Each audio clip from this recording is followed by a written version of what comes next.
Assalamualaikum warahmatullahi wabarakatuh. Selamat pagi-pagi Malaysia. Okey. Ada orang quote ayat Quran surah Al-Ahzab ayat 72. Kan? Allah ingin memberi satu amanat pada gunung, matahari, langit, malaikat, tapi mereka tidak sanggup. Namun manusia sanggup menerima satu amanat tersebut. So tak tahu apa yang ulama tafsirkan amanat. Bagi para pencari kebenaran, para pencinta Ahlul Bait, amanat ni adalah Muhammad dan keluarga Muhammad. Allah nak bagi amanat ni. Manusia sanggup. Makhluk lain semua tak sanggup, tapi manusia sanggup. Sungguh ayat seterusnya, sungguh manusia tu dalam kebodohan. So anda agak-agak amanat apa? Dia adalah Muhammad dan keluarga Muhammad. Itu juga yang terjadi dalam surah Ar-Rahman. Nikmat Allah yang manakah yang kalian dustakan? Allah tak tanya berpuluh kali. Takkan Allah nak tanya pasal anak bini anda yang Tuhan bagi atas dunia ni? Tuhan nak tanya pasal makanan, rezeki yang memang Tuhan punya kewajipan untuk bagi. Kalau Tuhan tanya balik, dia kedekut. Anda nak tafsir apa nikmat tu? Contoh kalau tafsiran untuk yang paling tinggi, sebab di mana Allah dan para malaikat pun berselawat ke atas Nabi dan keluarga Nabi. Innallaha wa malaikatahu yusalluna 'alan nabi ya ayyuhallazina amanu sallu 'alaihi wa sallimu taslima. Sungguhnya Allah dan para malaikat pun bersalawat ke atas Nabi. Wahai orang-orang yang beriman, bersalawatlah serta sampaikanlah salam dengan sempurna. Salawat untuk Nabi, salam khusus untuk keluarga Nabi. Sebab tu dalam solat anda, salawat ke atas Nabi dan keluarga Nabi itu wajib jadi rukun sembahyang. Pentingnya. Saya nak cerita balik Al-Ahzab tadi ni, 72 tadi ni. Itu amanat mencintai dan mentaati Muhammad dan keluarga Muhammad. Apa alasan anda? Kalau solat untuk wanita yang haid semua, ada kelonggaran kat situ, tak payah solat. Sakit. Begitu juga berpuasa. Orang yang musafir tak wajib puasa. Ada kelonggaran di situ. Orang sakit tapi kena ganti tapi tak wajib. Maknanya ada kelonggaran. Untuk zakat bagi yang mampu, untuk haji bagi yang mampu. Tapi apa alasan anda untuk menolak mencintai dan mentaati Muhammad dan keluarga Muhammad?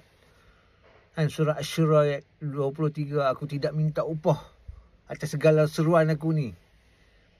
Nabi Muhammad kata, Allah kata, tapi aku minta kecintaan pada al-khurba, pada keluarga aku. So anda nak tafsir apa? Semua agama Muhammad ni berkenaan dengan keluarga dia.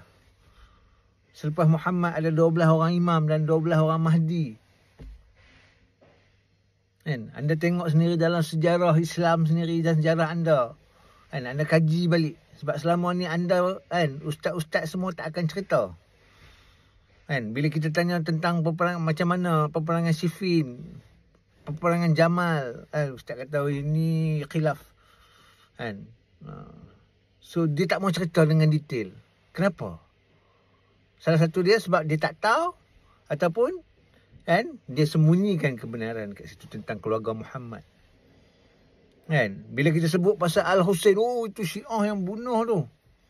Memang saya akui, Syiah Kufah yang mengutuskan surat untuk Imam Husain, panggil dia untuk bai'ah.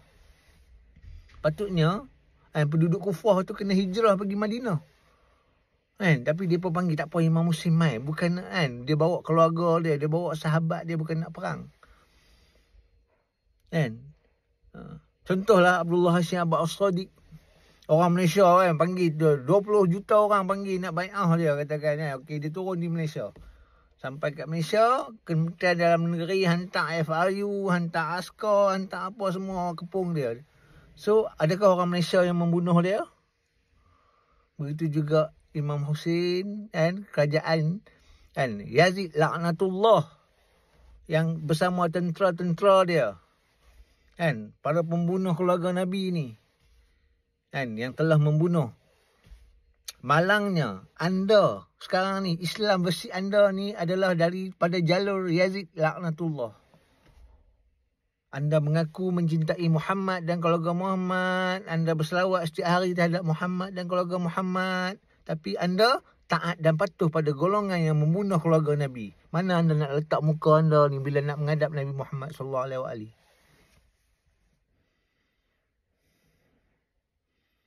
Tu amanat tu adalah kecintaan dan ketaatan kepada Muhammad dan keluarga Muhammad. Sebab tu Muhammad dan keluarga Muhammad tu dijelmakan kan, dalam bentuk manusia, dalam bentuk Adam. So, siapa yang pernah mengaji jauh sikit kan, bukankah cahaya kan, Nur Muhammad diciptakan 10,000 tahun sebelum Adam diciptakan. So, bila manusia mengaku dia akan ambil amanat tu, maka dijelmakanlah Muhammad dan keluarga Muhammad dalam bentuk manusia.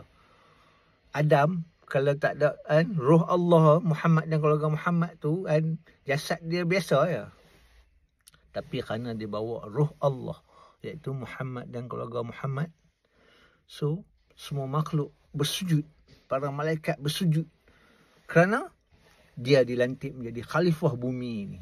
Sebab mereka nak amanat tu, manusia nak amanat tu. So macam mana cara dia? Allah lantik kan, para khalifah dia, para utusan dia, para nabi dia, para imam dia kan, untuk memerintah bumi. Itulah amanat yang dinyatakan dalam surah Al-Ahzab ayat 72. InsyaAllah kan, tak mau panjang-panjang sangat. InsyaAllah. Terima kasih.